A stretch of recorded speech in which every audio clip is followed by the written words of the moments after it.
ప్రభువు నన్ను ఒక ప్రశ్న వేశాడు. ఒరే, నువ్వు ఎంతకాలం బతుకుతావురా అన్నాడు. వేసుకో, ఒక 80-90 వేసుకో, దాని తర్వాత ఈమె నీ బిడ్డ కాదు, నువ్వు చచ్చిపోతావు.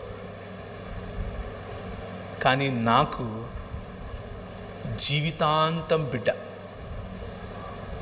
ఈ జీవితమే కాదు, నూతన సృష్టిలో కూడా బిడ్డ.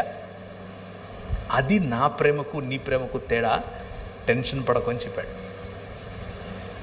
వెతికితే ఒక మంచి డాక్టర్ బెంగళూరులో దొరికితే ఆయన దగ్గరికి వెళ్ళి కరెక్షన్ చేయించాను.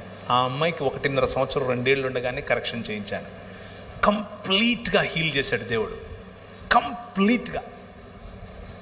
ఇప్పుడు సామాన్యమైనటువంటి పిల్లలు ఎంత ఎదుగుతారో, ఎంత మాట్లాడతారో, ఎంత చదువుతారో, ఎంత ఉన్నతంగా ఆలోచిస్తారో, అన్నీ సామాన్యుల కంటే బెటర్గా నా బిడ్డను ఆశీర్వదించాడు.